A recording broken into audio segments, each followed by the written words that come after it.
ತಂದೆ ತಾಯಿಯ ಶ್ರಮದ ಅರಿವು ಇದ್ದರೆ ಮಕ್ಕಳು ಉತ್ತಮ ಪ್ರಜೆಗಳಾಗಿ ಬೆಳಗಲು ಸಾಧ್ಯ ಎಂದು ಕನ್ನಡ ಸಾಹಿತ್ಯ ಪರಿಷತ್ತಿನ ತಾಲೂಕು ಘಟಕದ ಅಧ್ಯಕ್ಷ ಕಟ್ಟ ನರಸಿಂಹಮೂರ್ತಿ ತಿಳಿಸಿದ್ದಾರೆ. ಗ್ರಾಮದ ಸರ್ಕಾರಿ ಹಿರಿಯ ಪ್ರಾಥಮಿಕ ಬಾಲಕರ ಶಾಲೆಯಲ್ಲಿ ಬುಧವಾರದಂದು ಕನ್ನಡ ಸಾಹಿತ್ಯ ಪರಿಷತ್ತು ವೈಎನ್ ಹೊಸಕೋಟೆ ಹೋಬಳಿ ಘಟಕ ಮತ್ತು ಕನ್ನಡ ಕಲಾ ಮತ್ತು ಸಾಂಸ್ಕೃತಿಕ ಮಂಡಳಿಯ ನೇತೃತ್ವದಲ್ಲಿ ಹಮ್ಮಿಕೊಂಡಿದ್ದ ಯುಗಾದಿ ಕವಿಗೋಷ್ಠಿಯಲ್ಲಿ ಅವರು ಮಾತನಾಡಿದರು. ಕಾರ್ಯಕ್ರಮವನ್ನು ಉದ್ಘಾಟಿಸಿ ಮಾತನಾಡಿದ ನ್ಯಾಯಾಧೀಶರಾದ ಜಿಎಂ ಮಂಜುನಾಥ್, ಕವಿ ಆಗಬೇಕಾದರೆ ದೇಹಕ್ಕೆ ಯಾವ ರೀತಿ ಉತ್ತಮ ಆಹಾರ ನೀಡ್ತೀರೋ ಅದೇ ರೀತಿ ಮೆದುಳಿಗೆ ಉತ್ತಮ ಸರಕನ್ನ ತುಂಬಬೇಕು ಎಂದರು. ಮಂಡಳಿಯ ಗೌರವ ಅಧ್ಯಕ್ಷರಾದ ಡಾಕ್ಟರ್ ಎಚ್.ಕೆ. ನರಸಿಂಹಮೂರ್ತಿ ಪ್ರಾಸ್ತಾವಿಕವಾಗಿ ಮಾತನಾಡಿದರು. ಕಿರಿಯ ನ್ಯಾಯಾಧೀಶರ ಹುದ್ದೆಗೆ ಆಯ್ಕೆಯಾಗಿರುವ ಗ್ರಾಮದ ಪ್ರತಿಭೆ ಕುಮಾರಿ ಜಿಎಂ ಹರ್ಷಿತಾ ಹಾಗೂ ಲಕ್ಷ್ಮೀದೇವಮ್ಮ ಮಾರಕ ಸ್ಮರಣ ವೇದಿಕೆ ವತಿಯಿಂದ ನ್ಯಾಯಮೂರ್ತಿಗಳಾದ ಜಿಎಂ ಮಂಜುನಾಥ, ಹಿರಿಯ ಕ್ರೀಡಾಪಟುಗಳು ಮತ್ತು ನಿವೃತ್ತ ಶಿಕ್ಷಕರಾದ ಚಂದ್ರಶೇಖರ್ ಮುದ್ರಾಡಿ, ಎಂಆರ್ ಮೃತ್ಯುಂಜಯ, ಎಚ್ಎಸ್ ಶ್ರೀಶೈಲಮೂರ್ತಿ, ಅಬ್ದುಲ್ ಶಕೂರ್ ಇವರನ್ನ ಸನ್ಮಾನಿಸಲಾಯಿತು. ಸಮಾಜಮುಖಿ ಕಾರ್ಯಗಳನ್ನ ಮಾಡ್ತಾ ಇರುವ ಲಕ್ಷ್ಮೀದೇವಮ್ಮ ಮಾರಕ ಸ್ಮರಣ ವೇದಿಕೆಯ ಗೌರವ ಅಧ್ಯಕ್ಷರಾದ ರಾಜಗೋಪಾಲಪ್ಪ ಇವರನ್ನ ಅಭಿನಂದಿಸಲಾಯಿತು. ಯುವ ಕವಿಗಳಾದ Boden Babu, Kirana Poojar, P Nagabhushana, H Krishnakumar, Archana Devaraju, Raju Garimane, H Harish Babu, Preethi Poojar ಇತರರು ಕವನ ವಾಚನ ಮಾಡಿದರು. ಸ್ಪರ್ಧೆಯಲ್ಲಿ ಎಚ್ ಕೃಷ್ಣಕುಮಾರ್ ಪ್ರಥಮ ಬಹುಮಾನವನ್ನ, ಬೋಡೇನ್ ಬಾಬು ದ್ವಿತೀಯ ಬಹುಮಾನವನ್ನ ಹಾಗೂ ಪ್ರೀತಿ ಪೂಜಾರ್ ತೃತೀಯ ಬಹುಮಾನ ಗಳಿಸಿದರು. ಕನ್ನಡ ಸಾಹಿತ್ಯ ಪರಿಷತ್ತಿನ ಹೋಬಳಿ ಘಟಕದ ಅಧ್ಯಕ್ಷರಾದ ಹೋಮ ನಾಗರಾಜು ಅಧ್ಯಕ್ಷತೆ ವಹಿಸಿದ್ದ ಕಾರ್ಯಕ್ರಮದಲ್ಲಿ ಕನ್ನಡ ಕಲಾ ಮತ್ತು ಸಾಂಸ್ಕೃತಿಕ ಮಂಡಳಿ ಅಧ್ಯಕ್ಷ ಎಒ ನಾಗರಾಜು, ಕನ್ನಡ ಸಾಹಿತ್ಯ ಪರಿಷತ್ತಿನ ತಾಲೂಕು ಘಟಕದ ಕಾರ್ಯದರ್ಶಿ ಐಎ ನಾರಾಯಣಪ್ಪ, ಶ್ರೀ ಚೌಡೇಶ್ವರಿ ವಿದ್ಯಾಸಂಸ್ಥೆಯ ಅಧ್ಯಕ್ಷ ಟಿ ಉಮೇಶ್, ಪ್ರಾಧ್ಯಾಪಕ ಎಂಎಸ್ ರಾಜು, ಹೋಬಳಿ ಕಾರ್ಯದರ್ಶಿ ಎಲ್ ರಾಮಲಿಂಗಯ್ಯ, ಮಂಡಳಿಯ ಸದಸ್ಯರಾದ ಪಿಎಂ ಗಿರೀಶ್, ಗ್ರಾಮ ಪಂಚಾಯತ್ ಸದಸ್ಯರಾದ ಎಲ್ ಕೆ ರಘು, ನಂದೀಶ್, ಶಿಕ್ಷಕರಾದ ಶ್ರೀಮತಿ ನಿರ್ಮಲಾ, ಮಂಜುನಾಥ ಇತರರು ಹಾಜರಿದ್ದರು. ವರದಿ ನಂದೀಶ್ ನಾಯ್ಕ, ಪಾವಗಡ.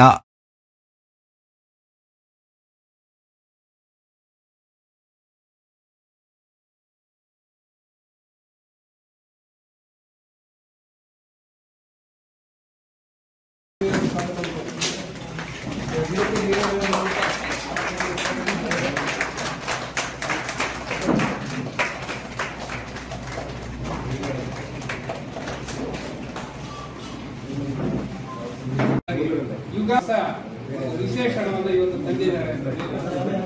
ಹೊಸ ವಿಶೇಷ ಯುಗಾದಿಗಳು ಬಹಳ ಆಗಿದೆ. ಈಗಾಗಲೇ 48 ಯುಗಾದಿ. ಯಾಕಂದ್ರೆ ತುಂಬಾ ಹರ್ಷಚಿತ್ತದಿಂದ ಇರ್ತಕ್ಕಂಥ ಹರ್ಷಿತಾ ಅವರು ಒಳ್ಳೆಯ ಗಾಯಕಿ, ಆಮೇಲೆ ಓದಿನಲ್ಲಿ ಉತ್ತಮ ಬಾಲಕಿ, ಇವತ್ತು ನ್ಯಾಯದ ನಾಯಕಿ ಆಗಿ ಇವತ್ತು ದಿವಸ ಕಡೆ ತುಂಬಾ ತಣ್ಣಗಿದೆ. ಯಾಕಂದ್ರೆ ನಮ್ಮ ಎ ನಾರಾಯಣಪ್ಪ ಅವ್ರು ಹೇಳಿದೆ, ನಾನು ಅವ್ರಿಗೆ ಸಾರ್ ನೀವು ತುಂಬಾ ಚೆನ್ನಾಗಿ ಎಲ್ಲ ಕಡೆ ಗಾಳಿಯ ಪಂಗಗಳನ್ನು ಹಾಕ್ಸಿದ್ರ ಆ ಬೀಸುವ ಗಾಳಿ ತಂಗಾಳಿಯಾಗಿ ನಮ್ಗೆ ತುಂಬಾ ಚೆನ್ನಾಗಿದೆ ಅಂತ. ಇಲ್ಲ ಇನ್ನೂ ತುಂಬಾ ಇದನ್ನು ತುಂಬಾ ಚೆನ್ನಾಗಿ ಮಾಡ್ತೀನಿ ಅಂತ ಅವ್ರು ಹೇಳಿದ್ರು. ಹಂಗಾಗಿ ಇವತ್ತು ಮಂಜುನಾಥ್ ಅಂದ್ರೆ ಹಿಮದ ಒಡೆಯ, ಅವರು ಇವತ್ತು ದಿವಸ ನ್ಯಾಯದ ಒಡೆಯರಾಗಿ ಇಡೀ ನಮ್ಮ ಒಂದು ತಾಲೂಕಿಗೆ, ನಮ್ಮ ಹೊಸಕೋಟೆಗೆ ಒಂದು ಗರಿಮೆಯನ್ನ ತಂದಂತ ವ್ಯಕ್ತಿ. ಅವ್ರ ಬಗ್ಗೆ ತುಂಬಾ ಕೇಳಿದೆ ನಾನು. ನಮ್ಮ ಎ ನಾರಾಯಣಪ್ಪ ಸರ್ ಹೇಳಿದ್ರು, ನಮ್ಮ ಕಾರ್ಯದರ್ಶಿಗಳವರು ಹೇಳಿದಾಗ ಅವರೆಷ್ಟು ಡೌನ್ ಕೂಡ ನ್ಯಾಯಾಧೀಶರು ಅಂತ ಭಾವಿಸ್ಕೊಳ್ಳೋದಕ್ಕೆ ಸಾಧ್ಯನೇ ಇಲ್ಲ, ಅಷ್ಟೊಂದು ಹತ್ತಿರವಾಗಿರ್ತಾರೆ ಅಂತ ಹೇಳಿ. ಆದ್ರಿಂದ ಕೆಲಸ ಮಾಡುವಾಗ ಅವ್ರು ಎಷ್ಟು ಚೆನ್ನಾಗಿರ್ತಾರೋ ಅಷ್ಟೇ ಚೆನ್ನಾಗಿರ್ತಾರೆ. ಕೆಲವ್ರು ನಾವು ನೋಡ್ತಾ ಇರ್ತೀವಿ, ಏನೋ ಒಂದೇ ದಿನದ ಏನೋ ಒಂದು ಕೆಲಸ ಸಿಕ್ಕಿರುತ್ತದೆ, ತುಂಬಾ ಮುಖ್ಯವಾಗಿರುತ್ತೆ. ಆ ಒಂದು ಭರವಸೆಯನ್ನ ನಾವು ಇಟ್ಟುಕೊಳ್ಳುವುದರ ಮೂಲಕ ಜೀವನವನ್ನ ಸಾಗಿಸೋಣ ಅನ್ನುವ ಒಂದು ಅರ್ಥದಲ್ಲಿ ನಾನು ಒಂದು ಕವನವನ್ನ ರಚನೆ ಮಾಡಿದ್ದೇನೆ. ನನ್ನ ಕವನದ ಶೀರ್ಷಿಕೆ ಬಾಡುವ ಬದುಕು. ಗೀಳಿಡುವ ತರುಲತೆಗಳಲ್ಲಿ ಕುಗ್ಗುತ್ತಿರುವ ಚೈತನ್ಯ ಮರಗಿಡಗಳಲ್ಲಿ, ಗೀಳಿಡುವ ತರುಲತೆಗಳಲ್ಲಿ ಕುಗ್ಗುತ್ತಿರುವ ಚೈತನ್ಯ ಮರಗಿಡಗಳಲ್ಲಿ, ಬಾಡುತ್ತಿರುವ ಚಿಗುರೆಲೆಗಳು ಉದುರುತ್ತಿರುವ ಹಣ್ಣೆಲೆಗಳು, ಬಾಡುತ್ತಿರುವ ಚಿಗುರೆಲೆಗಳು ಉದುರುತ್ತಿರುವ ಹಣ್ಣೆಲೆಗಳು, ಒಣಗಿ ತರಗೆಲೆಯಾಗಿ ಹಾರುತ್ತಿವೆ ರೆಕ್ಕೆಗಳಿಲ್ಲದೆ ದಿಕ್ಕಿಲ್ಲದೆಡೆಗೆ, ಒಣಗಿ ತರಗೆಲೆಯಾಗಿ ಹಾರುತ್ತಿವೆ ರೆಕ್ಕೆಗಳಿಲ್ಲದೆ ದಿಕ್ಕಿಲ್ಲದೆಡೆಗೆ, ಬದುಕಿ ಸತ್ತಂತಿರುವ ತರುರಜ ಅಗ್ನಿ ಇಲ್ಲದೆ ದಹಿಸುತ್ತಿವೆ, ಬದುಕಿ ಸತ್ತಂತಿರುವ ತರುರಜ ಅಗ್ನಿ ಇಲ್ಲದೆ ದಹಿಸುತ್ತಿವೆ. ಎಲೆಗಳ ಮೈಮೆತ್ತಿಕೊಂಡಿರುವ ಮಣ್ಣಿನಿಂದ, ಎಲೆಗಳ ಮೈಮೆತ್ತಿಕೊಂಡಿರುವ ಮಣ್ಣಿನಿಂದ ಮಾಸಿ ಹೋಗಿದೆ ಜೀವನ, ಮಾಯವಾಗಿದೆ ಯೌವನ, ಮಾಸಿ ಹೋಗಿದೆ ಜೀವನ, ಮಾಯವಾಗಿದೆ ಯೌವನ. ಚಿಂತೆಯ ಚಿತೆಯಲ್ಲಿ ಸುಡುತ್ತಿರುವ ಬನ, ಕಂಗೆಡದೆ ಮುನ್ನಡೆಸು ಜೀವನ, ಚಿಂತೆಯ ಚಿತೆಯಲ್ಲಿ ಸುಡುತ್ತಿರುವ ಬನ, ಕಂಗೆಡದೆ ಮುನ್ನಡೆಸು ಜೀವನ. ಜೀವನ. ಪುನಃ ಸಿಂಗರಿಸಲು ವಸಂತನ ಆಗಮನ, ಭರವಸೆಯಲ್ಲಿ ಸಾಗೋಣ ಇಂದಿನ ದಿನ. ಪುನಃ ಸಿಂಗರಿಸಲು ವಸಂತನ ಆಗಮನ, ಭರವಸೆಯಲ್ಲಿ ಸಾಗೋಣ ಇಂದಿನ ದಿನ. ಅಂತ ಅವರಿಗೆ ನಮಗೆ ಉದ್ಘಾಟನಾ ಕರೆದಿದ್ದಾರೆ. ಅದಕ್ಕೆ ನಾನು ಉಮಾ ನಾಗರಾಜ್ ಅವರಿಗೆ ನಮಸ್ಕಾರಗಳನ್ನು ಹೇಳ್ತೀನಿ. ಇತ್ತೀಚೆಗೆ ಒಂದು ತತ್ವಪದ ಬಹಳ ಫೇಮಸ್ ಆಗಿದೆ. ಒಂದು ತತ್ವಪದ ಬಹಳಷ್ಟು ಫೇಮಸ್ ಆಗಿದೆ. ಮೂಕನಾಗಬೇಕು ಜಗದೊಳು ಜೋಕಿಯಾಗಿರಬೇಕು. ಈ ಸರಿಗಮ ಪದನಿಸ ಬಂದಿರೋದ್ರಿಂದ ಈ ಇತ್ತೀಚೆಗೆ ಒಂದು ಸರಳ ಪ್ರೇಮ ಕಥೆ ಅಂತ ಒಂದು ಸಿನಿಮಾ ಬಂತು. ಸುನಿ ಡೈರೆಕ್ಟರ್ ಮಾಡಿರ್ತಕ್ಕಂಥ ಒಂದು ಚಿತ್ರ, ಅದ್ಭುತವಾದ ಚಿತ್ರ. ಎಲ್ಲರೂ ಸಾಧ್ಯವಾದರೆ ನೋಡಿ. ನವಿರಾದ ಪ್ರೇಮ ಕಥೆ.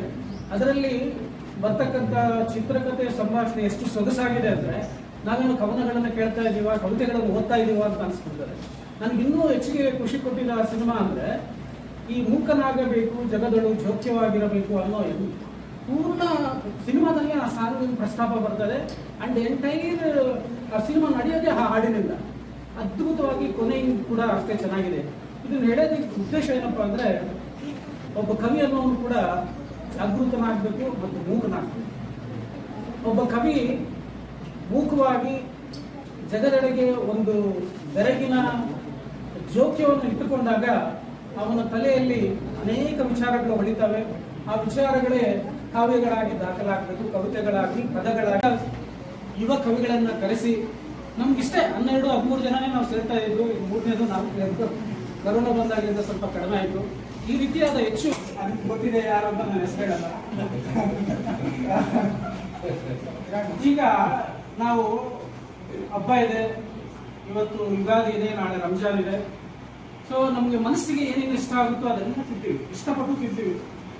ಹೋಳಿಗೆ ತಿಂತೀವಿ, ತುಪ್ಪ ಹಾಕೊಳ್ತೀವಿ, ಹಾಲು ಹಾಕೊಳ್ತೀವಿ.